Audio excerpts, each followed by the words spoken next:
ምንም እንኳን አማኞች ክርስትናን ከእግዚአብሔር በቀጥታ ለሰው ልጆች የተሰጠ ማይለወጥ መለኮታዊ እውነት አድርገው ቢያቀርቡትም ታሪክና የታሪክ ምሁራን ግን የተለየ ምስል ያሳያሉ።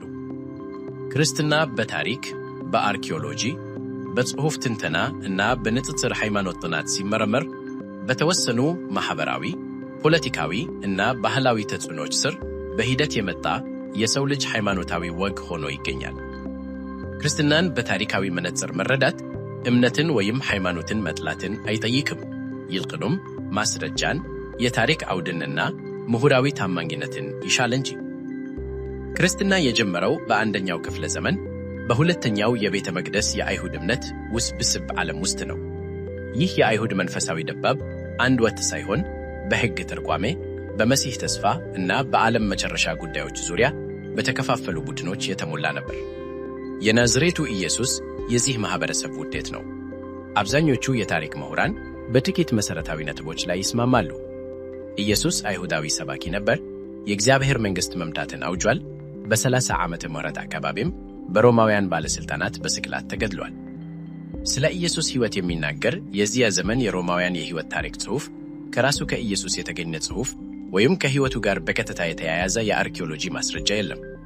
የምናውቀው ነገር ሁሉ በኋለኛው ዘመን በሃይማኖታዊ ተነሳሽነት በተከታዮቹ የተጻፉ ጽሑፎችን ነው። በጊዜው በሮም መንግሥት ስቅላት የሚፈረድባቸው አማጽያኖችና ከፖለቲካ ጋር የተያያዘ ዓመፅ የሚያስነሱ ሰዎች እንጂ ሃይማኖታዊ ግንኙነት ያላቸው ግለሰቦች አይደሉም። በዛን ጊዜ በሮማውያን ቁጥጥር ስር የነበሩ አይሁዶችም ሰውን የሚያሰቀል ስልጣን አልነበራቸውም። ታሪክም ኢየሱስ በቀጥታ ሊሰቀል የሚችለው በሮማውያን ፍላጎትና አፈጻጸም ስር ብቻ መሆኑን ያሳያል። ኢየሱስ አዲስ ሃይማኖት ለመመስረት አልተነሳም ነበር። መልእክቱ ለአይሁድ ወገኖቹ የቀረበ ሲሆን የተጠቀመውም የአይሁድን ምልክቶችና ቅዱሳት መጻሕፍትን ነበር። ክርስትና እንደተለየ ሃይማኖት የወጣው ከሞቱ በኋላ ሲሆን ይህም በተከታዮቹ የሞቱን ትርጉም ለመተርጎም በተደረገ ጥረት የተቀረጸ ነው። የቀድሞቹ የክርስትና ጽሑፎች ወንጌላቱ ሳይሆኑ በ50 እና 60 ዓመተ ምህረት መካከል የተጻፉት የሐዋርያው ጳውሎስ ደብዳቤዎች ናቸው። ጳውሎስ ታሪካዊውን ኢየሱስ በሕይወት እያለ ባያገኘውም መገለጥን ተገን አድርጎ የክርስትና ቴዎሎጂ ዋነኛ ቀራጭ ሆኗል። ኢየሱስንም ከአይሁድ ሰባኪነት ወደ ዓለማዊ አዳኝነት በመቀየር ሞቱና ትንሣኤው ለሰው ልጅ ሁሉ ድነትን እንደሚያስገኝ አስተምሯል። ከ70 እስከ 100 ዓመተ ምህረት ባለው ጊዜ የተጻፉት ወንጌላት የታሪክ መዝገቦች ሳይሆኑ የሃይማኖታዊ ትረካዎች ናቸው። የመጀመሪያው የሆነውም የማርቆስ ወንጌል ኢየሱስን እንደ ሥቃይ መሲህ ያቀርበዋል። ማቴዎስና ሉቃስ ደግሞ የታሪኩን አድማስ በማስፋት የልደት ታሪኮችን አክለው ለየማኅበረሰባቸው በሚስማማ መልኩ ቀረጹት። የመጨረሻው የዮሐንስ ወንጌል ደግሞ ፍጹም የተለየ መለኮታዊ እና ዓለም ሳይፈጠር የነበረ ኢየሱስን ያሳያል። እነዚህ ልዩነቶች የሚያሳዩት የጥንት ክርስቲያኖች ስለ ኢየሱስ የነበራቸው እምነት ቋሚ ሳይሆን በሂደት ያደገ መሆኑን ነው። የጥንቱ ክርስትና አንድ ወጥ አልነበረም። በመጀመሪያዎቹ 3 ክፍለ ዘመናት የተለያዩ የክርስትና ቡድኖች ለሕጋዊነት ይፋለሙ ነበር። አይሁዳዊ ክርስቲያኖች፣ ግኖስቲኮች እና የማርቅዮን ተከታዮች የተለያየ አመለካከት ነበራቸው። በኋላ ላይ የጳውሎስ ክርስትና ወይም የኦርቶዶክስ ክርስትና ተብሎ የበላይነቱን የያዘው ቡድን አንዱ አንጃ እንጂ ብቸኛው አልነበረም። የበላይነቱ የመጣውም በመለኮታዊ እውነት ብቻ ሳይሆን በድርጅታዊ ጥንካሬና በኋላም በፖለቲካዊ ሥልጣን አማካይነት ነው። የጳውሎስ ክርስትናም ቀድመው የአይሁድ እምነት ላይ የነበሩ ትንቢቶችንና ሁለቶችን ከራሱ ጋር እያስተሳሰረ እንደገና በመተርጉም የአይሁዳውያን ጠቅላላ ሃይማኖት ነን ብለው ራሳቸውን አወጁ።